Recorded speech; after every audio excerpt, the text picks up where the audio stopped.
So let's talk about the NBP Actions for Photoshop. Now, some of these are used all over the workflow videos. So if you've been watching those, awesome. And if not, then you'll get a good primer now on the ones I recommend.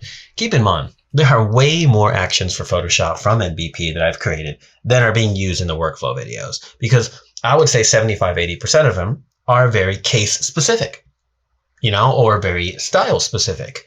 But there are some utility ones that I think should be used pretty frequently, and you'll see them in the workflow videos. But let's go through them now for the sake of organization and communication, so you guys know how these things work and what they're about.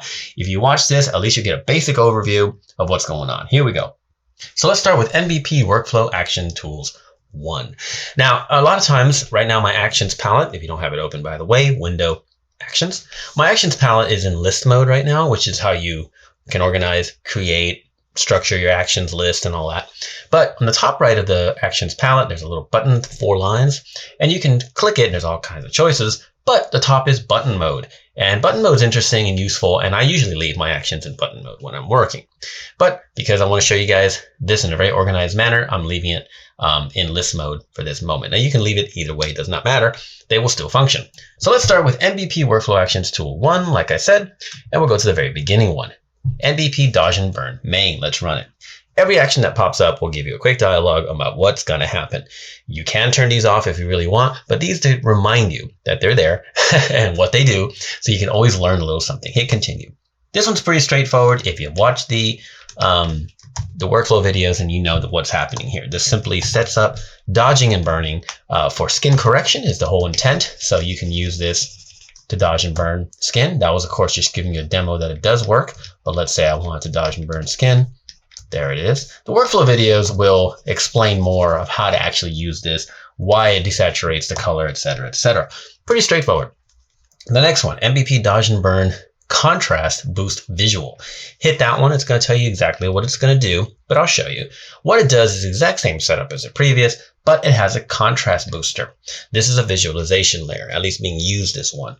So this allows you to dodge and burn just like you need to anywhere, but because the contrast is enhanced, you can see more of what you're doing, and it kind of gives you a little bit of you have to make a little bit of an extra effort to get a perfect result, but man, you can get a perfect result with that. That extra contrast is just a way to kind of help tailor your workflow when you're dodging and burning for skin correction in a more precise way. Very, very cool. All right, next up, NBP Quick Contouring. Let's run that one. It's going to tell you it contour with dodge and burn techniques in a direct classic style. Pretty straightforward, 2 layers, one brightening a little bit, one darkening a little bit. Nothing's masked at all, but a nice 10% flow, and you can quickly come in and do some quick contouring if you feel that you want to. This is a very classic way to do it. There are more precise ways, but this is a classic way to do it. You can darken as well. Very simple, straightforward way to do some contouring if you want. Okay, then we have NBP Max Contouring Curves. Let's run that. Hit OK. Boom. Now we get a result just about immediately. This shot doesn't lend itself to a perfect balance. We'll modify it in a minute to show you. Let me explain. So what it's done is created a curve that's darkening, and it's created another curve that's brightening, but it's automatically applied luminosity mask to it. So let's take a look at the mask. Hold down Alter option. The shadow boosting mask is the shadows selected, and of course they're being darkened. So the result is darkened shadows. Now the highlight one is being brightened, but there's not a lot of highlights. So it's not really obvious. So let's run it again after we modify this. So we're going to brighten it. It doesn't look right that way, but we're going to modify it. Here we go. Hit OK.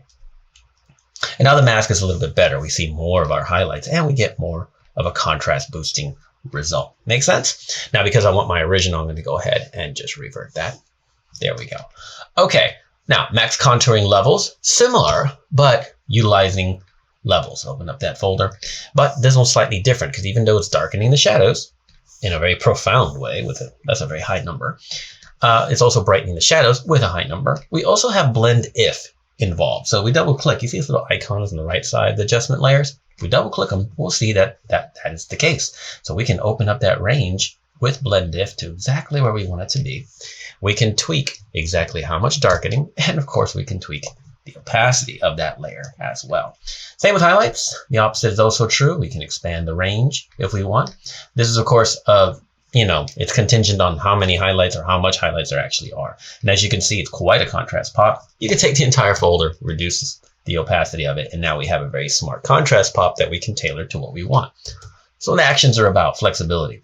Now let's zoom in a little bit on this one, because grain noise medium is my way of adding some noise. We can look at her arm. That's probably a good way to do it. Off, on, off, on. It's not just pixel noise. It has a smart way of doing it that I've set up, and a little bit of blurring and blending and to create a little bit of a film grain effect. Now, there's medium and there's heavy, which is, of course, a little bit stronger. And it's not so much more noise, a different type of noise. It just comes across a little heavier. Great if you want that look. Great if you want it subtle, just to add a little texture and life to your shot, even if you don't want the high grain look. Now, extra, a couple different things on extra. One, it's way stronger, as you can imagine. We open up the folder, but there's two different layers. So you can turn them on and off, change the opacities of them, and really, really tailor that noisy look. If that's what you want. Works great for black and white especially. And of course you can tweak opacities on everything as you want it. Okay. And then there's NBP Grain Noise Smart. Okay, we run that one and everything's done. We have noise, but everything's on a smart filter. So we have our noise layer, but we have a Gaussian blur on a smart filter, so we can make it maybe a little softer. Okay. We have add noise on a smart filter, so we can make it a little stronger. See, we can tailor that exactly how we want to get the exact look that we want. And it's a smart filter, so it's always there for us to modify to get the exact grain look that we want. I don't use that all the time, but when I really want to, and I think, oh, I know exactly what I want, it works really, really well for me. So, and of course, that also is susceptible to opacity. So you can dial it right in and scale back the opacity as needed. Now, these compressors, they're also used all over the workflow actions, at least on some. Let's go ahead and run Compressor Soft, give you an idea of what it does. What it does, it takes a curves layer, luminosity blending mode. It takes these output points, top right, bottom left, brings the highlights down, bring the shadows up. It's a very, very linear sort of contrast reduction, and it's good for a finalizing step in your workflow. It's almost always my last layer. It just kind of marries everything together a little bit. There's soft, medium, and hard. Well, you could set this up manually. I do have it on 3 different settings, which is normal, so you can quickly tweak. Now, most of the time when you add the compressor, it usually feels like too much. But as you'll see in the workflows videos, when you add some contrast underneath them, it starts to look more natural. But the key is that because this layer is on top, it's limiting how dark or how light a shot can get. So you can't get pure black anymore with that compressor running. So we can prove that to show you an idea of why we might use it. There's compressor hard, which is pretty strong. Okay. Now underneath it, we have our levels. You know, I kind of messed up the mask on that. Not really needed, but I'm going to put it out there anyway. Okay. Put it in luminosity blending mode, as is my way. Now let's add quite a bit of contrast, just dumb amounts of contrast. Now, this is more than I'd like. It doesn't look good to me. But if we look carefully, we'll notice that we're not really getting pure black in here. And if the compressor were to be extreme, like this, we have a crushed shadows look. You see, no matter how dark it is underneath, the compressor marries it all together. It's a little bit abstract, but I explain a little bit of that in my workflows.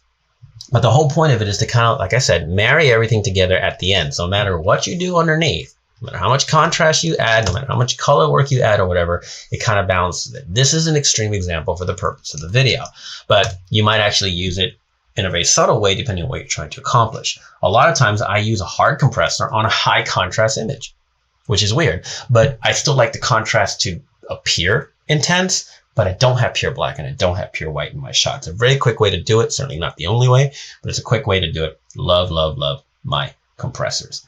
Now let's get some of the playful ones. These are NBP light flares. There's a bunch of them. They're mostly just different versions of similar things. So light flare selection. Great when there's an actual light source in the shot, right? So let's talk about that. Let's use, it doesn't have to be accurate. So let's go ahead and grab our lasso tool. And we know there's a window over here. So let's grab a certain area like that. See that? You can barely see that running there.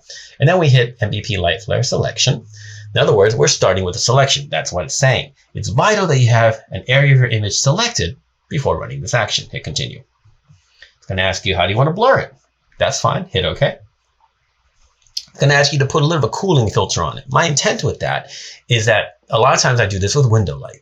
And when I do this with window light, a little bit of blue cooling filter with photo filter works really, really well to help give it a very subtle sunlight feel, very subtle. Now, generally speaking, out of the gate, depending on your selection that you've made and depending on lots of things in the shot, it could look completely fake out of the gate and it could look great. But that's why you have opacity for. So you can come in here and just make it a little bit hazy if you want, something like that, if you feel like you want that window light. Now, as a quick demo, you can do it another way too. Let's say you wanted a bunch of odd shapes. I don't know why, but let's say you did. Hit OK. It fills them. It blurs them. You can choose how much blurring you want. Maybe you want less blurring. Okay. And then the blue. Keep in mind, these are on smart filters, so you can always change them. This gives a little variation to the flare, right? Something like that. Very, very simple. Now, light flare layer is also a good option too. You start with a blank layer. And you can take like a circle like this and be like, how about, start with the, I wanted it more strong, so I'm going to go right there. Paint the area that I want the light source to come in. Cool. Hit OK, or rather play on the layer, and then boom, it's going to take that selection and do the same process that we just did, and we have that. It's just a different way to go about getting it. Now in this shot, we have light source coming from the top of the frame in a big wide way. But if you want to paint in specific spots, so if you come in here, new layer, and you're like, got this window here, and I've got another window over there. Cool. All right, cool. Hit play, and then you can blur all that from two different directions. See? So sometimes painting in, and of course the blue filter, sometimes painting in gives you what you want. So there it is with that. Now, this is of course very subtle and very tricky, because if you use it on a shot that doesn't have an existing light source, that's very obvious, something directional or a really clear window or a flare or something, it tends to look fake. You don't want to use it on a shot that's very even, without an obvious light source direction. And I don't just mean a strobe light. I mean like something that you want to look like it's flaring. Usually that's a window. Often it's a lamp, or the sun. But you have to have a light source to enhance, and then it looks better, okay? Light flare advance is very, very similar. We're going to start with a selection again and hit play, because that one's called selection. It's going to blur it out. It's going to add the blue. And then we have a brightness and contrast layer. But also a flare burn. What that means is it just adds another copy of the flare on overlay mode, which is a little bit of a burn feel. And then we can change that opacity if we want. That burn feel just means it's going to have a more contrast glow into the white.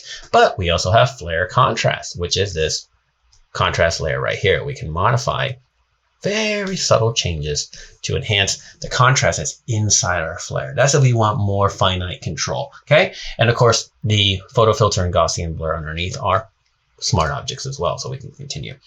Just to show you, the same thing is with layer. So we can paint, and then run advanced. On the layer, it'll blur it. It'll blue it. And then we have our contrast layer and the flare burn as always. So these are, again, very, very subtle tools just to make minor modifications and make things look kind of cool when there's an opportunity to do so. I actually do it more often than people realize. Now, light streaks. We're going to go over the first two of them. The next two are similar to light flare in that they have contrast options, but let's go ahead and show you light streaks. So on this one, streaks works really well when you have streaks. So if you create different shapes with your selection, like I did earlier, sort of, but this one does it a little bit differently. Okay, and then hit play. Boom, it's going to ask you now to take, it's going to fill it with blue, and then you use this motion blur, usually at maximum 2000 pixels. Figure out the direction you want. Boom. Then you figure out the blurring that you want. Boom. And then it's going to blue it again. And then when you're done, you may have a result that you like or don't like, but that's okay, because you can always blur some more if you feel it's not real enough. But again, this just adds some variation. And at any moment, you can go to motion blur and change the direction. And then it'll blur it again. See? And so you can play with that. That's another variation on light flare effects, which works pretty well. Light streaks layer. This one I tend to start with my blobs. I always tell people about this. Like boom, boom, boom, boom, boom, boom, boom, boom, and boom. Why not? And then you hit play. Boom. And as you can see, we're going to choose the directionality of what the light flares are doing. And then they're going to get blurred, like always. Maybe a little bit more.